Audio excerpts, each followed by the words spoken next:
Hi అండి, ఎలా ఉన్నారు అందరూ? బాగున్నారా? ఈ వీడియోలో మనం కరకరలాడే క్రిస్పీ లాంటి అప్పడాలు ఎలా చేసుకోవాలి అనేది ఈ వీడియోలో చూపించబోతున్నాను. ఇంకా ఇవి వచ్చేసి కిలో బియ్యం అండి. కిలో బియ్యం కడిగి ఆరబెట్టుకుని మిల్లి పట్టించాను. తీసుకొచ్చిన తర్వాత జల్లించి ప్రిపేర్ చేస్తున్నాను. దీంట్లోకి ధనియాలండి. ధనియాలు మిక్సీలో వేయలేదు, మిక్సీలో వేస్తే పొడి పొడి అయిపోతాయి అని చపాతీ కర్రలతో జస్ట్ మ్యాష్ చేశాను అంతే. వీడియో చూపిద్దామంటే మిస్ అయ్యిందండి అది. సో ఎలా అనేది నేను వేరే దాంట్లో కూడా చూపించాను, చెప్తాను తర్వాత. సో కొంచెం ధనియాలు తీసుకున్నాను, అలా మ్యాష్ చేసుకుని యాడ్ చేసుకున్నాను దీంట్లోకి. తర్వాత అదేవిధంగా నువ్వులండి, ఇవి కూడా నేను వేయించుకున్నాను కొంచెం దూరగా. కొంచెం నువ్వులు వేసుకున్నాను. అదేవిధంగా కడిగి పెట్టుకున్న కరివేపాకుని కట్ చేసుకున్నాను. చిన్నగా కట్ చేసుకుని అవి కూడా యాడ్ చేసుకున్నాను. దీంట్లోకి కరివేపాకు అనేది మెయిన్ అండి. ఆ తర్వాత దీంట్లోకి ఒక చిటికెడు కాదు, ఒక స్పూన్ పసుపు యాడ్ చేసుకున్నాను. దీంట్లోకి ఇంకొక స్పూన్ కూడా పడుతుంది, కానీ నేను ఒక స్పూన్ యాడ్ చేసుకున్నాను.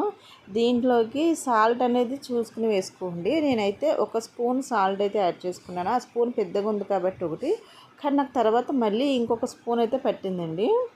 సో మీరైతే సాల్ట్ అనేది చూసుకుని వేసుకోండి. దీంట్లోకి ఒక స్పూన్ కారం, ఆ స్పూన్ పెద్దగా ఉంది కాబట్టి మీకైతే 2 స్పూన్లు కారం పడుతుంది. నేనైతే ఒక స్పూన్ వేసాను. చూడండి, ఇప్పుడు పల్లీలు ఉన్నాయి కదా, పల్లీలు వేయించుకున్న తర్వాత మిక్సీ పెడితే మరీ ముక్కలు అయిపోతుంది. కొన్ని పల్లీల్లో వేద్దామంటే అవి మనం ఒత్తేటప్పుడు విడిపోతాయి కదండి. ఇలా చపాతీ కర్రతోటి ఈ విధంగా చేసుకున్నాను. ధనియాలు కూడా సేమ్ వేయించుకుని ఇలానే చేసుకున్నాను. ఆ వీడియో మిస్ అయిందని చెప్పాను కదా, ధనియాలు కూడా ఇలానే చేశాను. సో మనం ఇట్లా మ్యాష్ చేసుకున్న పల్లీలు కూడా దీంట్లో యాడ్ చేసుకోవాలి. తర్వాత దీంట్లోకి నేను పచ్చిమిరపకాయ వెల్లుల్లిపాయ కలిపి మిక్సీ పట్టానండి. ఆ మిక్సీ పట్టుకున్న పేస్ట్ని కూడా దీంట్లో యాడ్ చేసుకోవాలి. చూడండి, పచ్చిమిర్చి అండ్ చిన్న వెల్లుల్లిపాయలు అవి కూడా మిక్సీ పట్టుకుని ఆ ముద్దను కూడా దీంట్లో యాడ్ చేసుకున్నాను. తర్వాత ఒక 1 అవర్ ముందు శనగపప్పు నానబెట్టానండి. 1 అవర్ ముందు నానితే ఆ శనగపప్పు అనేది నానుతుంది కదా, సో అది కూడా యాడ్ చేసుకున్నాను. ఇవన్నీ మొత్తం ఈ పిండిలోకి కలిసేటట్టు మొత్తం కలుపుకోవాలండి. ఇది ప్రాసెస్ పెద్దగా ఉంటుంది, కాకపోతే మనము ఇంట్లో స్నాక్స్ ఏమీ లేనప్పుడు ఒక 2-3 డేస్కి కావాలి, ఒక 1 వీక్ కావాలనుకున్నప్పుడు జస్ట్ ఒక 1/2 కిలో పిండి ఇలా కలుపుకుని పెట్టుకుంటే ఒక 1 వీక్ లోపే వస్తాయండి పిల్లలు తినడానికి. నెక్స్ట్ దీంట్లోకి ఇదంతా కలుపుకున్న తర్వాత దీంట్లోకి వేడి నీళ్ళు అనేది మరి పలచగా కాకుండా ముద్దగా కాకుండా చపాతీ పిండి కలుపుకున్నట్టు కలుపుకోవాలి. వేడి నీళ్ళు కలుపుకోవాలండి. వేడి నీళ్ళు కలుపుకుంటే కరకరలాడుతాయి, లేదంటే గట్టిగా ఉంటాయి, క్రిస్పీగా ఉంటాయి. వేడి నీళ్ళు కలుపుకుంటే మనం తగ్గట్టు వేడి నీళ్ళు ఈ పిండి క్వాంటిటీ తగ్గట్టు మొత్తం పిండి అంతా కలుపుకోవాలండి. ఇంత క్వాంటిటీ ఉన్న పిండి ఒక చేతితో కలపడం అనేది కొంచెం కష్టంగా ఉంటుంది. సో దాన్ని 2 చేతులతో కలిపి మొత్తం ముద్దలాగా చేయాలి. కొంచెం వాటర్ యాడ్ చేసుకుంటూ ఒక ముద్దలా చేసుకోవాలి. వాటర్ మాత్రం ఎక్కువ కాకుండా చూసుకోండి, పలుచగా కాకుండా చూసుకోండి. మళ్ళీ పిండి పడితే మనం వేసుకున్న ఈ పప్పులు, ఉప్పులు, కారం ఇవన్నీ కూడా క్వాంటిటీ తగ్గిపోతుంది. సో ఇలాగా ముద్ద అయిపోయింది. ఈ ముద్దనంతా ఇప్పుడు చిన్న రోల్స్ కింద మనం చపాతీ రోల్స్ ఎలా చేసుకుంటామో అలా రౌండ్స్ చేసుకోండి. ఉండలు చేసుకుని ఈ పిండి అంతా ఉండలు చేసుకుని పక్కన పెట్టుకోండి.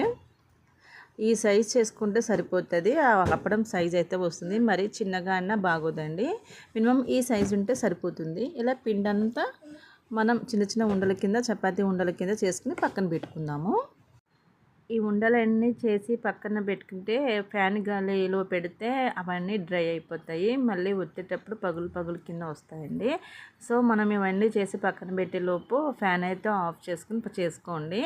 ఇలా ఉండలన్నీ చేసిన తర్వాత దీనిపైన ఆయిల్ అప్లై చేయండి. ఒక్కొక్క ఉండకి పైన ఆయిల్ అప్లై చేశారంటే ఇవన్నీ ఒత్తేటప్పటికి ఒక్కొక్కటి మిగిలిన ఉండలు డ్రై అవ్వకుండా ఉంటాయి. సో అవన్నీ కూడా ఫ్రెష్గా అనిపిస్తాయి. పైన అయితే ఆయిల్ వేయమని మర్చిపోద్దు.